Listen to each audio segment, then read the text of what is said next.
बिस्मिल्लाहिर्रहमानिर्रहीम। अस्सलाम वालेकुम फ्रेंड्स, कैसे हैं आप? अल्हम्दुलिल्लाह पाक का लाख लाख शुक्र है, मैं बिल्कुल ठीक हूँ और अल्लाह पाक से दुआ है कि आप सब लोग भी ठीक हों, खैर आफियत से हों। आमीन सुम्मा आमीन। जैसा कि रोज़ का मामूल है नमाज फ़जर अदा करना और कुरान पाक की तिलावत करना। अगर हम सुबह सुबह उठकर अपने काम के साथ ही कुछ ना कुछ काम अपने निपटा लें, जो हमने काम सोचे हों, उस वक्त दिमाग भी बहुत फ्रेश होता है और जिस चीज़ के बारे में हम सोचते हैं उसको हम बेहतर तरीके से निभा सकते हैं। तो मैंने कुछ थोड़ा बहुत अपने मेरा वर्क रहता था, मैंने रात को कुछ थोड़ा बहुत किया था कि मेरे एक पुराना गद्दा था, तो मैंने इसको सोफ़े के कुशन बनाए। मैंने उसको एक ही जो पीस सोफ़े के नाप के तीनों कुशन्स का, तो मैंने उसको एक ही लंबाई में काट कर तो मैंने उसको कवर अप कर दिया, क्योंकि ये फिर होता है कि चलिए कभी बंदा इसको नीचे भी रख ले एज ए गद्दे के तौर पे, तो तब भी ये यूज़ हो सकता है। और बाकी इसकी छोटे जो सोफ़े रह गए थे उनका काम था, मैंने कहा इनको थोड़ा सा बाद में हम लोग कर लेंगे। अभी इसके साथ जो पीस बचा था मैंने उसका एक तकिया बना लिया और फिर मैंने अपने डबल बेड के गद्दे का कवर जो है वो उतारा हुआ था, फिर मैंने उसको चढ़ाया डबल बेड के गद्दे के ऊपर।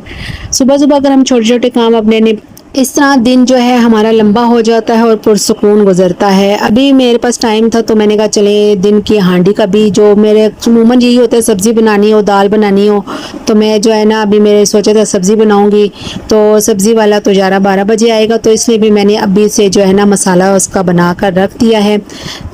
जो हमारा होता है अमूमन हांडी का, प्याज भूनने के बाद उसमें लहसुन अदरक डालकर और उसको भूनने के बाद उसमें नमक मिर्च मसाले वगैरह डाल दें और इसको भूनने के बाद मैंने इसमें टमाटर का पेस्ट ऐड कर दिया था और फिर ये मसाला मैंने रेडी करके रख दिया था। इसमें मैं कोई भी अब सब्ज़ी ऐड कर सकती हूँ।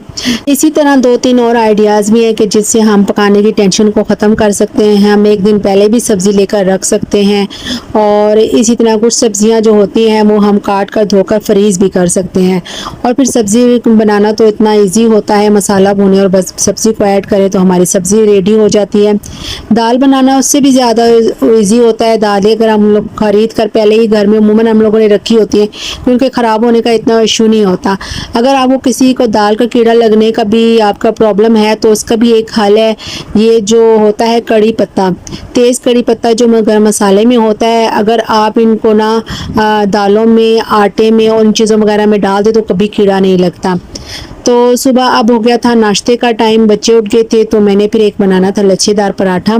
ये भी मैंने यूट्यूब से ही देखा था, तो एक गोल सी रोटी बनाकर उसके ऊपर ऑयल घी जो है अप्लाई कर दें। वैसे तो मेरे घर में जो है ना ऑयल ही यूज़ होता है, मैं घी नहीं इस्तेमाल करती, तो पराठों के लिए भी मैं ऑयल ही इस्तेमाल करती हूँ। तो इसको दरमियान में से कट लगाने के बाद इसको आपने इस तरह रोल करना है और साथ साथ थोड़ा सा आपने ना कुछ काटा भी डालते जाना है।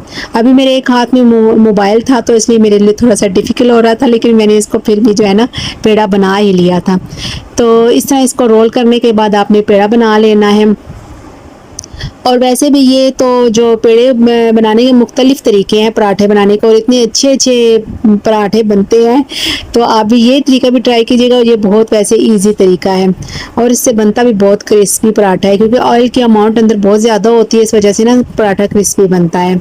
और बाकी ये कि ज़िंदगी को आसान बनाने के लिए आप छोटी छोटी दुआएं ज़रूर पढ़ती रहा करें, क्योंकि ये भी हमारी ज़िंदगी पर बहुत अच्छा असर डालती हैं। मेरा तो अमूमन ये होता है मैं दुरूद शरीफ वगैरह पढ़ती रहती हूँ। आप भी खाना पकाने के टाइम सूरह फलक सूरह नास पढ़ें, क्योंकि आजकल के जो माहौल हमारा चल रहा है, आए दिन हमें कोई खबर मिलती है नज़र लग गई, हसद लग गई, नज़र से वो पहले ठीक था अब बीमार हो के एकदम से उसे ऐसे कैसे हो गया। तो ये जो एकदम से वाक़यात हो रहे हैं ना, ये नज़र और हसद की वजह से ही होते हैं। तो आप कोशिश किया करें कि घर किचन में जब भी आप खाना वगैरह बना रही हों तो आप सूरह फलक और सूरह नास जो है ना पढ़ती रहा करें साथ साथ। और मेरा पराठा बनाने का तरीका भी ये है कि मैं पहले रोटी को सही तरह दोनों साइडों से थोड़ा सा पका लेती हूँ, फिर उसके बाद मैं थोड़ा थोड़ा ऑयल डाल कर ना इसको फोल्ड करके ना इसको मैं ऑयल में जो है ना एक तरह से फ्राई करती हूँ, ज़्यादा ऑयल भी नहीं डालती, और इस तरह फिर ना जो पराठे में कच्चापन होता है वो भी नहीं आता। आप भी ट्राई कीजिएगा, इससे भी पराठा जो है ना बहुत मज़े का बनता है, इस तरीके से कि एकदम से कच्ची रोटी के ऊपर आपने ऑयल नहीं अप्लाई डालना। तो आप ये कोशिश किया करें थोड़ा सा रोटी को दोनों साइडों से पका लें, फिर उसके बाद आप इसको ना ऑयल डाल के ना तो इसको फ्राई करें या आप तल लें। यहाँ पर हो चुका था पराठा रेडी और आप ये देख रहे हैं कितना अच्छा प्यारा सा रेड रेड पराठा बना है। और फिर मेरा रात का सालन जो है नहीं बचा था, तो इसलिए फिर मैंने बाहर से चने मंगवा लिए थे और फिर बच्चों ने हमने मिलकर बैठकर नाश्ता किया। बच्चों को भी ये लच्छेदार पराठा बहुत पसंद आया।